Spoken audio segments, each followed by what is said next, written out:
Ano kasi, itong ginawang protest rally daw ng Iglesia ni Cristo Mm. ay hindi natin hindi ko pinagtatakpan, no, sapagkat lalo na nung ma-announce lumabas yung balita na kakasuhan na si Senator Marcoleta ng kaso, no, diyan sa ng ombudsman. At alam naman ng marami na siya ay bahagi ng Iglesia ni Cristo.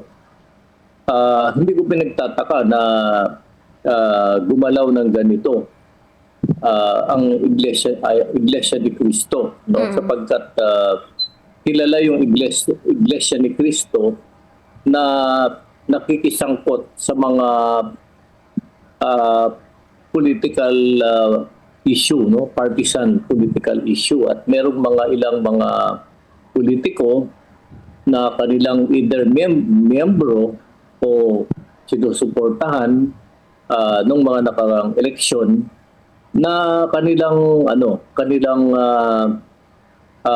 tinutulungan kapag ito'y ika nga naiipit, no, katulad nito yung si Senator Marcoleta. Kaya hindi ko pinagtataka, pero ang ano ko lang, kung ako ang tatanungin, dapat anumang relihiyon, no, Mm. Iglesia ni Cristo man ito, Katoliko o yung mga ilang protestanting simbahan, dapat hindi nakikialam dito sa mga isyung pampolitika, no, lalo na itong katulad nito, itong isyung ito, may kinalaman yung accountability, kasi kung may ang isang opisyal merong ebidensya na siya ay may ginawang katiwalian, dapat parusahan, no, ayon sa ating batas, no, at konstitusyon.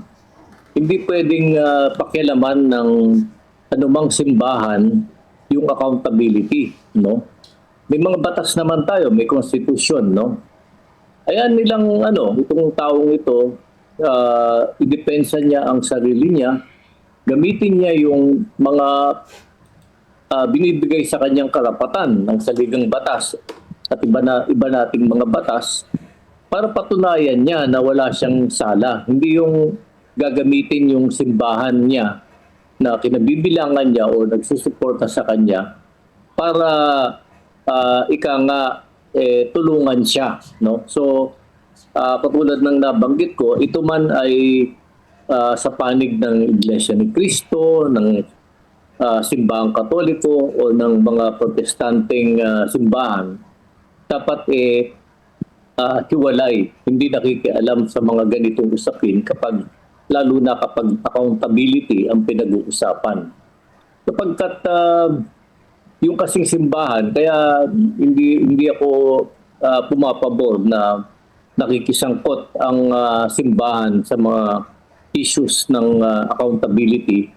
Sapagkat kasi yung simbahan merong elemento ng pananampalataya, no, yung tinatawag na faith, no, kasi pag faith, pananampalataya, hindi kini-question yan, hindi pwedeng questionin, kasi hindi kagaya ng scientific knowledge, no, yung sa siyensya, yan ay kailangan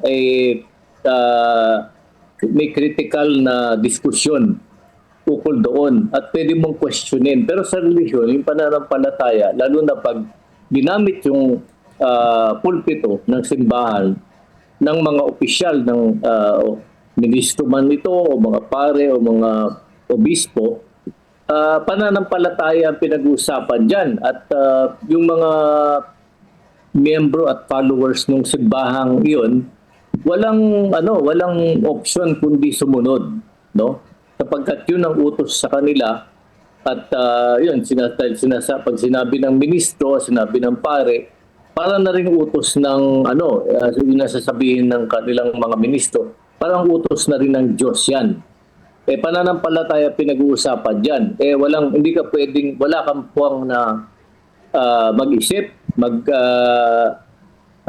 kumontra o mag-question diyan sa order na yan. Kaya hindi ako naniniwala na dapat sa ganitong mga issue ng tulad ng nabanggit ko, accountability, ay nakikialam ang simbahan.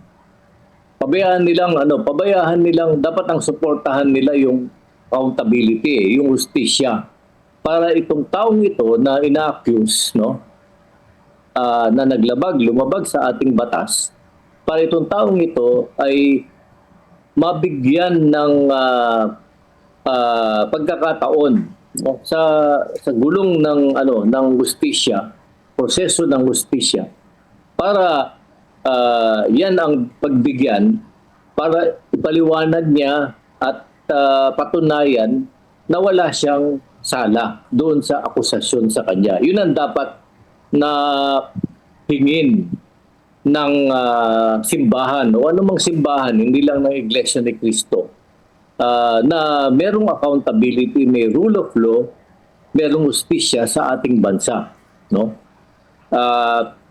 Kasi halimbawa nung panahon na maraming pinapatay, 'di ba, sa anti-drug war daw nung a few years ago, nasaan ang mga simbahang ito, no?